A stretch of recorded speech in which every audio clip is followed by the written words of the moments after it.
E aí galera, mais uma videoaula do Direito Administrativo 1, hashtag Orgulho de Cerezanque. Atenção, hoje nós falamos sobre as características comuns dos sujeitos da administração pública. Você já sabe que os sujeitos da AP são os 4 sujeitos da APD, União, Estados-membros, municípios e DF, e os 4 sujeitos da API, autarquias, fundações públicas, empresas públicas, sociedades de economia mista. Estes 8 sujeitos da administração pública possuem características comuns. A primeira delas, eles não podem visar o lucro. Isso significa, meus estimados alunos, que a administração pública não almeja o lucro, não pode ter como razão de ser o lucro. Isto não proíbe a AP de ter lucro. Muito cuidado, há uma diferença entre a administração não poder visar o lucro e a administração não ter lucro. Ela deve ter lucro. O lucro só não é a função, a finalidade, a razão de ser da AP ou dos entes da AP. Segunda característica, os entes da APB, eles é que instituem a API. Lembrando, autarquias são criadas pela lei. Fundações públicas, empresas públicas, sociedades de economia mista são autorizadas pela lei e criadas com registro ou na junta comercial ou no cartório de registro civil como de pessoas jurídicas, como já vimos na videoaula passada. Pois bem, se é o ente da APD que envia o projeto de lei para o legislativo para criar ou para autorizar a criação do ente da API, a APD é como uma mãe da API. E é por isso que a APB sempre controla a API. Atenção, este controle recebe o nome de princípio da tutela. Princípio da tutela, guardem este nome. Tutela, ou seja, controle da API, da APD sobre a API na esfera federal tem outro nome. Então, o controle que a União exerce sobre autarquias federais, empresas públicas federais, fundações públicas federais e sociedades de economia mista federais, este controle, esta tutela tem um nome, guardem este nome. Esta tutela se chama supervisão ministerial. Supervisão ministerial é a tutela que a União exerce sobre os entes da API federais. Atenção, mais uma característica: tanto os créditos como os débitos que os entes da AP têm devem ser cobrados em 5 anos sob pena de prescrição. Então, em 5 anos ocorre a prescrição de créditos e débitos da administração pública. Quarta característica: nenhum ente da APD, ou seja, os 4 da APD e os 4 da API, não sofrem falência nem recuperação judicial. Eu jamais terei um pedido de recuperação judicial ou de falência para os entes da administração pública direta, nem para os entes da administração pública indireta. Muito atenção, porque empresa privada no Brasil sofre recuperação judicial e falência. Empresa pública não sofre. Empresa pública, sociedade de economia mista, autarquia, fundação, nem os entes da APD podem solicitar recuperação judicial ou falência, mesmo que estejam endividados. Quinta característica: estes 8 entes, os 8, sujeitam-se às leis de improbidade, de licitação e de responsabilidade fiscal. O que significa isso? Todos os entes são fiscalizados pelo Tribunal de Contas. Isto é responsabilidade fiscal. Todos os entes têm metas fiscais, têm controle de gastos. Todos. Isto é responsabilidade fiscal. Todos os entes compram bens, compram serviços, contratam construtoras para obras públicas, vendem os seus bens por licitação. Licitação nós já sabemos o que é. Nós já tivemos uma aula de direito administrativo constitucional e focamos na licitação, um processo administrativo. Vocês já sabem o que é licitação, guardem essa informação. O dever de licitação é obrigatório. Haverá exceções? Haverá.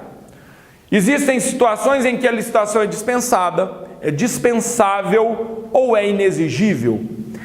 Existem empresas públicas e sociedades de economia mista que exploram atividade econômica que excepcionalmente não estão sujeitas à licitação. Excepcionalmente não estão. Elas serão reguladas por um estatuto próprio, diz a CF. Mas vejam, a regra é: todos estão subordinados ao dever de licitar. E o que significa improbidade? Improbidade é um ilícito civil administrativo. Todas as pessoas jurídicas que compõem a administração pública, que lidam com verba pública, que lidam com dinheiro público, que trabalham com o erário, estão sujeitas a esse controle, a estas normas da lei de improbidade administrativa. E não são só os entes da administração que estão sujeitos. Todas as pessoas, de modo geral, que administram dinheiro público, estão sujeitas à lei de improbidade. Mas ficamos bem entendidos, todos os entes da AP são regidos pela lei de improbidade, a lei de licitação e a lei de responsabilidade fiscal. Lei de improbidade, 8.429, lei de licitação, 8.666 e lei de responsabilidade fiscal, lei complementar 100, lei complementar 101 de 2000, lei complementar 101 de 2000. Meus alunos, seguindo, outra característica dos entes da APB e da API. Responsabilidade civil objetiva. O que significa isso? Se você for lesado por algum ente da administração pública, você poderá processar esse ente e nesta discussão, nesta ação de indenização, você não precisa provar culpa do agente. Você, vítima, que pleiteia uma indenização, uma reparação contra a administração pública, não precisa provar a culpa de quem agiu, do autor da conduta. A responsabilidade objetiva é aquela independente de culpa. Isto é um benefício para a vítima. Esta característica também é comum em todos os sujeitos da AP. Outra característica: trabalhadores são chamados de agentes públicos no gênero e servidores públicos em espécie. Não existe a expressão funcionário público. A expressão funcionário público só é utilizada por jornalista mal informado. O gênero de quem trabalha na AP é agente público. A principal espécie de quem trabalha na administração pública é chamada de servidor público. Ok? Então, os agentes públicos, gênero, servidor público, espécie de trabalhadores da AP. Atenção, o patrimônio da administração pública. Muito importante esta informação. O patrimônio da AP é público. Os bens da administração pública são chamados de bens públicos. O que significa ser bem público? Anote aí. Bem público é um bem imprescritível, ou seja, não sofre uso capião. Bem público é um bem impenhorável. Portanto, se você cobrar da administração pública naquela ação de indenização ou numa dívida que ela contraiu porque ela comprou algo de você, mas não te pagou, você não poderá penhorar os bens da administração pública num momento de execução ou num cumprimento de sentença. A administração efetua pagamento por meio dos chamados precatórios. Precatórios, não há penhora de bem público.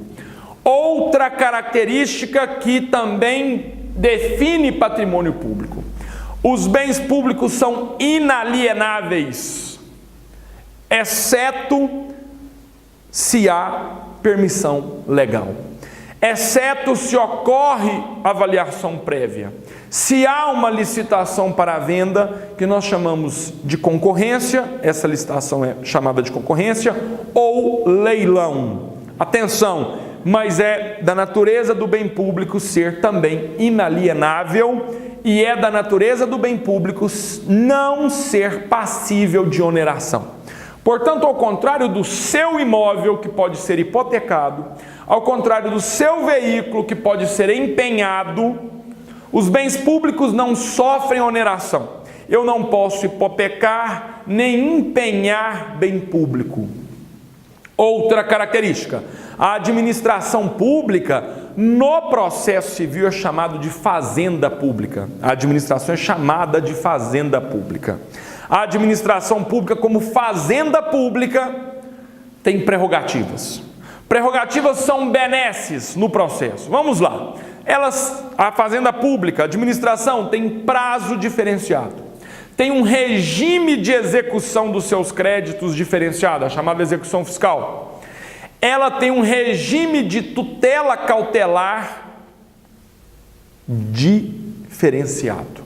A administração pública tem, portanto, prerrogativas processuais. Os 8 entes da administração pública têm prerrogativas processuais, guarde esta informação. Atenção, última característica de hoje, os bens que pertencem à administração pública não sofrem incidência de tributo chamado imposto. Imunidade tributária, os bens da AP têm imunidade tributária, o que significa isso? A administração não paga imposto sobre os seus bens. Uma das modalidades de tributo é o imposto e a AP não paga imposto. Então ela não paga IPTU pela propriedade de bens imóveis urbanos, não paga ITR pela propriedade de bens imóveis rurais, não paga IPVA pela propriedade de veículos automotores, não paga imposto de renda. A administração pública não paga imposto. Galera, hoje as características comuns, guardem estas características, #Orgulho de Ceresanque, valeu, até a próxima videoaula. Obrigado.